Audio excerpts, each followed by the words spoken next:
कौन से रिश्तेदारी का प्रेम सहायता करेगा? सारी जिंदगी का मेल है, सारी जिंदगी का साथ है, उसका भी प्रेम टूट गया। रिश्तेदार तो 20 कोस दूर बैठा है। वो बड़ा तकड़ा है मेरा रिश्तेदार, बहुत अच्छा है मेरा रिश्तेदार। अरे घर में रोजाना जूत बाज रहे हैं, रिश्तेदार की बड़ाई कर रहा है। अरे कूड़। हाँ। झूठे प्रेम को सच्चा मानकर यह इंसान अपने माता पिता पुत्र स्त्री को खुश रखने में उम्र गुजार देता है, जिसमें खुशी मिलने की बजाय दुख मिलता है। असली प्रेम का संबंध शरीर की बजाय आत्मा का परमात्मा के साथ होता है। आत्मा परमात्मा का अंश है। जब जीव को सच्चे गुरु द्वारा नाम शब्द की प्राप्ति होती है तो अंतर में रोज व रोज निरंतर अभ्यास करने से ज्ञान होने लग जाता है कि यह संसार नाशवान है।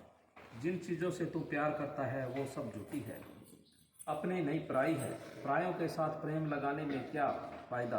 अपना तो एक सतगुरु है जो सदा साथ देने वाला है। इस तरह धीरे धीरे मन का झुकाव संसार की तरफ कम होता जाता है और आत्मा का परमात्मा के प्रति प्रेम बढ़ता जाता है। वह अपने सतगुरु के आगे प्रार्थना करती है कि हे सतगुरु तुम जल्दी। बस इतना जल्दी नहीं है, ये तो संतों ने पाया है। मस्ताने का भी फैसला है कि मैं दुनिया से किनारा कर बैठे, रब को टक बैठे। ये कबीर का फैसला है कि मैं तो अब सतगुरु का हो गया, चाहे मुझे बंदो चाहे निंदो, कि मेरी बंदगी करो चाहे निंदा करो, मैं तो सतगुरु का हो गया। ना किसी से काम है, ना किसी से जरूरत है।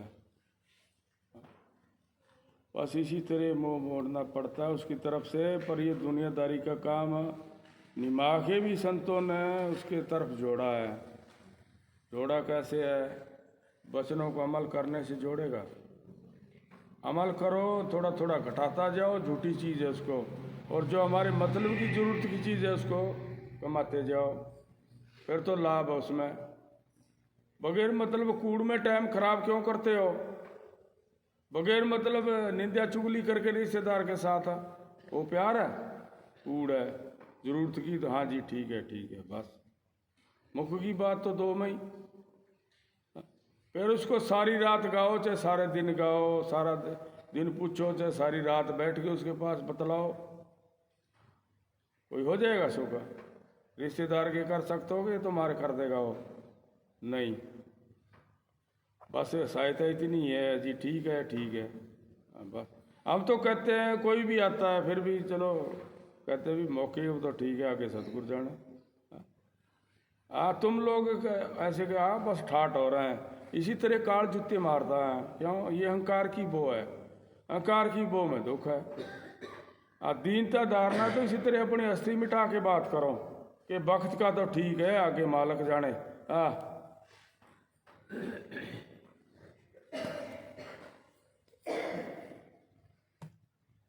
हो सकती है। वह प्रेमी हर समय विरह की अग्नि में जलता है। रात दिन उसकी आंखें अपने प्रियतम की याद में आंसू बहाती है। उसे खाना पीना अच्छा नहीं लगता, शरीर कमजोर हो जाता है। वह प्रेमी देखने में ऐसा प्रतीत होता है जैसे कि वह बावड़ा व्यक्ति हो। उसके मन से सांसारिक चाह खत्म हो जाती है। फिर चाहे उसकी कोई निंदा करे या बड़ाई करे, उसे कोई फर्क नहीं। बस ये तो दुनियादारी जड़ पूजा से मुंह मोड़ लेते हो, झूठी फीकी लगने लग जाती है। जो सताई चीज़ है, अमर चीज़ है, उसके साथ जुड़ते जाते हैं। बस ये भेद लगाओ। नहीं तो पत्थर के साथ जुड़ो, जड़ के साथ जुड़ो, दिवे के साथ जुड़ो। जितनी देर दिवे में लो है इतनी देर उजियाड़ा। तेल मुक गया, बत्ती मुकी, खत्म। बिन बाती बिन तेल जग रही दिन राती। वो मालिक की सहायता है। अरे जो ज्योति वो मालिक की है, उससे ही रास्ता मिलेगा। ये तो कितने जलाते रहो दीवे, तो मरने के बाद तो दीवा ही जलता रह जाएगा। चले गया प्राणी जलाने वाला। हाँ, बेशक बाल्टी भर के रख दो, मर गया तो दीवा तो जलना ही है, तेल मुकेगा ते। और प्राणी कहाँ गया उस बाल्टी में तेल डालने वाला? उसके तो लंबा अंधेरा पड़ा आगे। पेंडा लंबा, रात बीच में अंधेरी। हाँ, उससे कौन पार करेगा? दीवा तो घर में रह गया। तब मीरा कहती है कि पिया के कारण हमें होई बेरागन। लोग कहे तन में रोग 6 छलांगन मैं किया पिया मिलन के जोग। ऐसी अवस्था में प्रेमी हर समय मालिक के प्रेम की मस्ती में मस्त रहता है, परंतु संसारिक लोगों को उसकी दशा का पता नहीं चलता। जिस प्रकार गूंगा आदमी गुड़ खाकर मुंह से उसका स्वाद नहीं बता सकता, बल्कि खाक बजाकर जाहिर करता है कि मीठा है, आनंददायक है, इसी तरह दूसरे व्यक्ति को पता नहीं चलता। उस प्रेम का के आनंद को वही जान सकता है जिसने अपने अंदर में अनुभव किया है। ऐसा प्रेम बंधन काटने वाला है, सदा साथ देने वाला है। जिस प्रकार संत रविदास ने प्रेम कमाया तो मालिक ने उसके गले की फांसी काटी। मीरा ने प्रेम कमाया तो जहर का अमृत बनाया। बस इसी तरह गुरुड़ जी है, द्वापर की बात है। कृष्ण के साथ रहा करता था गुरुड़ सिंह, उसका नाम गुरुड़ की पदवी और ताकत भी देख लो उसके साथ की पा गया।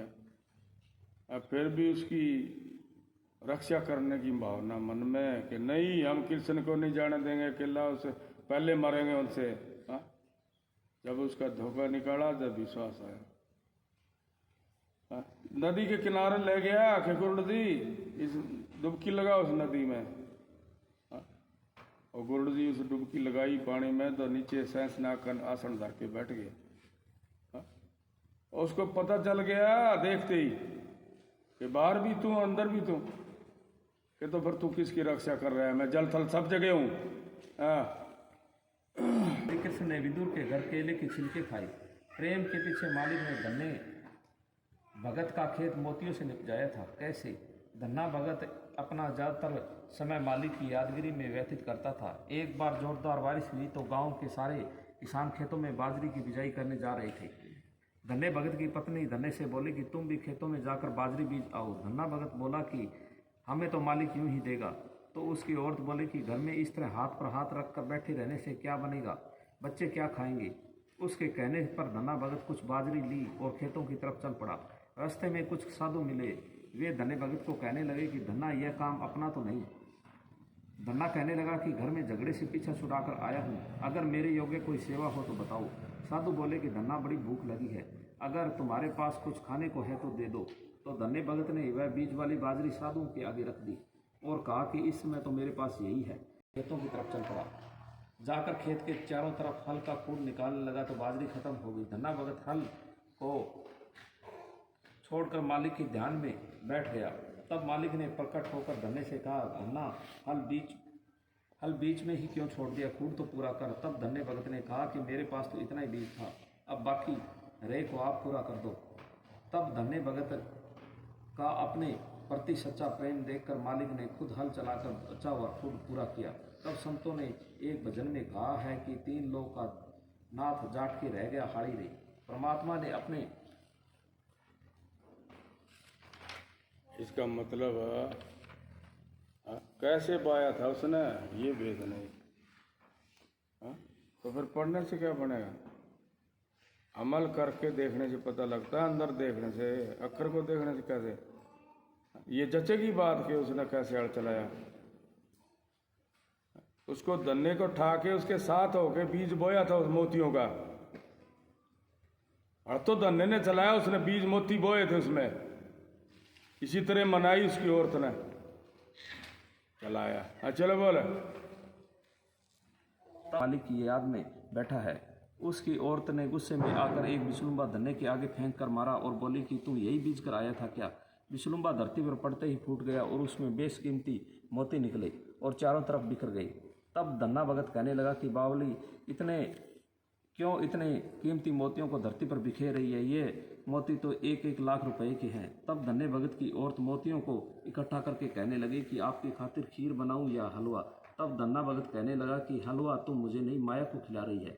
इस प्रकार मालिक के प्रेम के पीछे धन्ने भगत ने खेत में मोती निपजाकर अपने भगत की लाज रखी। की दुनिया, बहुत से पति और औरत भी लड़ते हैं, झगड़ा है आपस में, किसी ने हलवा बना के खिलाया है।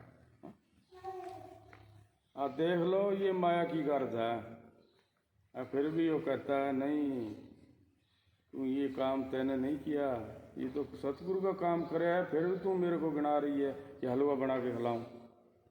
तू पहले नहीं खिलाया, तू मेरा सिर तोड़ने के लिए तैयार थी। तू तो ये माया को खिला रही है। देख लो उसको समझ आते ही पैर पकड़े उसके कि तू तो सत पे था, मैं कूड़ पे थी, कि मेरा भी उद्धार करी, कि तू अब इतने दिन तो कोई बात नहीं है, तेरा मेरा गुस्सा खत्म हो गया, ये तो परमात्मा का खेल था, अब तू मेरे सच्चे दिल से साथ रही। हाँ।